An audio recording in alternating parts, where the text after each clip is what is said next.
आश्रम में बाबा जय गुरुदेव, जिनका हमेशा ये कहना रहा कि शाकाहारी बनिए, बीमारी से बचिए। और इस समय हम मौजूद हैं बाबा जय गुरुदेव के आश्रम में। हर वर्ष की भांति 17 से 21 मई जो इनका मेले का आयोजन होता है, उसी प्रकार इस वर्ष भी वार्षिक उत्सव इनका मनाया जा रहा है। हमारे साथ जानकारी देने के लिए आश्रम के पदाधिकारी मौजूद हैं। बहुत बहुत स्वागत सर आपका मथुरा हलचल के इस कार्यक्रम में। मैं संत राम चौधरी, जय गुरुदेव आश्रम मथुरा का प्रबंधक। इस समय हमारे आश्रम पर पारंपरिक जय गुरुदेव वार्षिक भंडारा मेला आयोजित है और ये हमारे गुरु महाराज परम पूज्य बाबा जय गुरुदेव जी महाराज की पुण्य स्मृति में ये 11वां पावन वार्षिक भंडारा है। इस अवसर पर नित्य प्रातः 4 बजे जागरण की घंटी बजती है और लोग मंदिर के पीछे मेला मैदान में उपस्थित होकर के प्रार्थना और साधना में भाग लेते हैं। 5:30 बजे से उपदेशकों के कार्यक्रम प्रारंभ होते हैं। हमारे संस्था के 3 प्रमुख राष्ट्रीय उपदेशक हैं। पहले श्री बाबूराम जी, दूसरे श्री सतीश चंद जी, तीसरे श्री राजेश जी। इन लोगों के प्रवचन क्रमशः होते रहते हैं और आज जैसे 18 मई है, रात्रि 9:30 बजे से यहाँ मंदिर में पूजन प्रारंभ होगा। तो रात भर चलता रहेगा और कल 19 मई को भंडारा पर्व मनाया जाएगा। कल का दिन खास है और प्रातः 6 बजे से संस्था के प्रमुख हमारे पूज्य पंकज जी महाराज का प्रवचन होगा और फिर सायंकाल उपदेशक श्री सतीश चंद जी का कार्यक्रम। इसी प्रकार से 21 मई तक यह कार्यक्रम चलता रहेगा। कार्यक्रम का हमारे मुख्य उद्देश्य ये है कि इस पावन पर्व पर हम गुरु महाराज की याद करते हैं, उनके वचनों को याद करते हैं। उन्होंने जो संदेश दिया कि गृहस्थ आश्रम में रहें, खेती दुकान दफ्तर का काम मेहनत ईमानदारी से करें और थोड़ा सा समय निकाल कर भगवान के भजन में लगावें। अन्य कोई भी धर्म के लोग जो हों वो भी अपने अपने नियम के अनुसार उस मालिक की याद अवश्य करें और जो रास्ता देते हैं जी महाराज, वो सूरत संधियों का रास्ता है जो कि कलयुग की सबसे सरल साधना है। इसमें विशेष रूप से शाकाहारी रहना है। साथ ही साथ जितने भी मादक पदार्थ हैं, शराबाद, उनका त्याग और आँखों में माँ बहन बेटी की पहचान।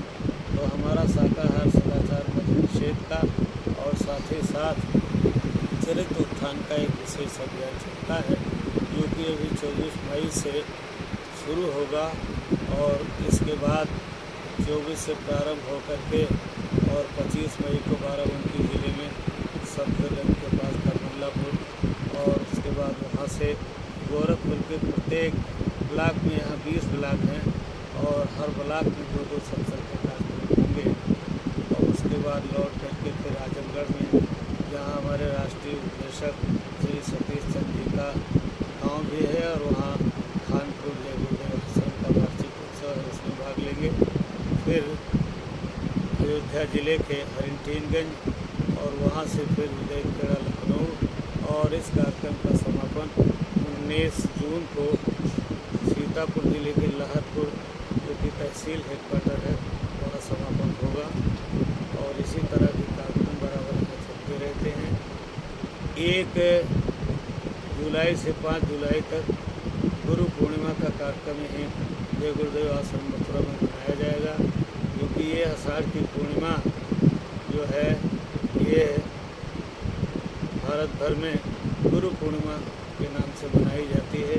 ये गुरु पूजा का विशेष दिन है और इस अवसर पर दहेज रहित शादियाँ भी हो रही हैं और होती हैं और हमारे ब्रजवासी और साथ ही साथ जनता इसमें बहुत ही अपनी सद्भावना देती है और हमारी यही अपील है जो लोग संस्था के कार्यक्रमों को जान गए हैं और उनको भी उनसे भी निवेदन करना चाहते हैं कि शाकाहारी हैं, नशे का त्याग कर किए हैं, बहुत अच्छा है। नहीं है तो हाथ जोड़ करके विनती है कि शाकाहारी हो जाएं, नशे का त्याग करें और आंखों में माँ बहन बेटी की पहचान लें। इससे हमारा समाज बहुत अच्छा चलेगा। इसके आगे क्या है कि बाबा जी ने खराब समय की बहुत भविष्यवाणी कर रखी है। यदि हम लोगों ने अपना खान पान और आचरण और हिंसा करना बंद नहीं किया तो बहुत सी कठिनाइयों का सामना करना पड़ेगा। शुभकामनाओं सहित जय।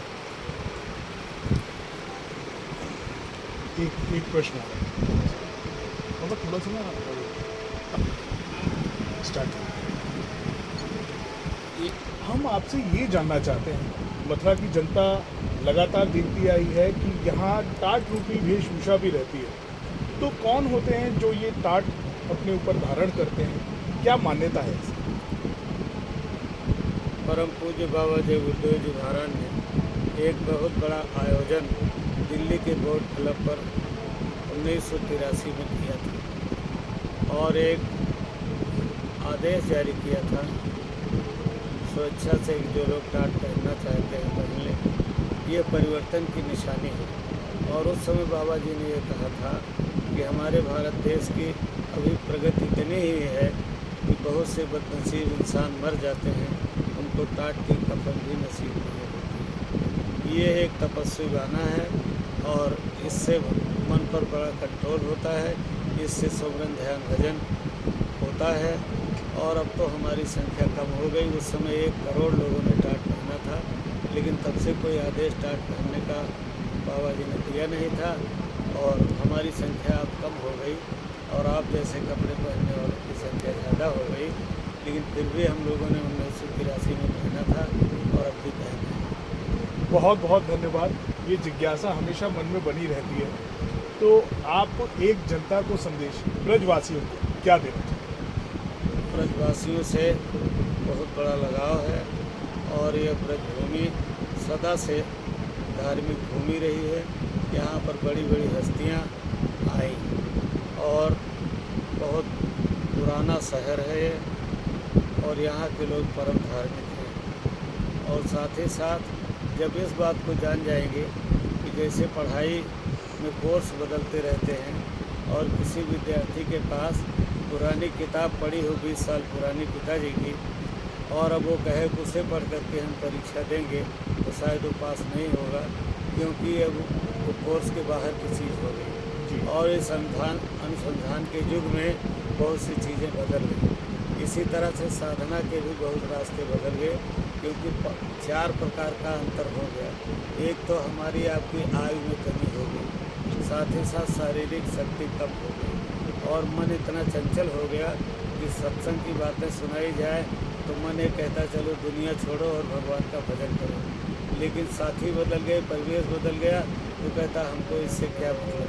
तो मन की भी स्थिति में बड़ा बदलाव आया और साथ ही साथ अन्न में प्राण चला है कि अगर इस शरीर के लिए कोई पोषक तत्व आप न डालें तो ये शरीर आपका नहीं चल सकता। तो 4 प्रकार का विशेष बदलाव कि शारीरिक शक्ति में कमी, मन की चंचलता और साथ ही साथ अन्न में प्राण हो जाना, ये बहुत बड़े जो है परिवर्तन होने की से हो गई। इसलिए इस कलयुग में संतों ने वो साधना जारी की कि हमारी सारी आत्माएं शब्द साउंड आवाज़ पर जो कि बाहर के कान से नहीं सुनाई देती है, इसलिए उसको अनहद वाणी, आकाशवाणी, वेदवाणी, इनऑडिबल साउंड कहते हैं, उस पर हमारी आत्मा उतार करके हलाई गई और उसका संबंध यहाँ छूट गया। जब ये फिर उससे शब्द से जुड़ जाएगी तो ये अपने घर पहुँच जाएगी। तो ये शब्द की साधना संतों ने जारी किया। सर्वप्रथम इस धरती पर संत कबीरदास जी आए, उन्होंने इस रास्ता को जारी किया।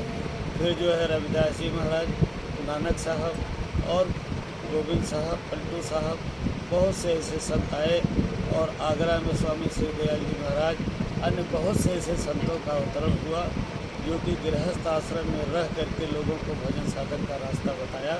बस मोटी बात इतनी है कि शाकाहारी रहना है, नशे का त्याग करना है और साथ ही साथ चरित्र पर ध्यान देना, बस इतना ही काम करेंगे और मेहनत ईमानदारी से करते हुए अपने काम को और अपना जीवन यापन करेंगे तो बच्चे भी सुखी रहेंगे, बीमारी पैसे नहीं खर्च होंगे।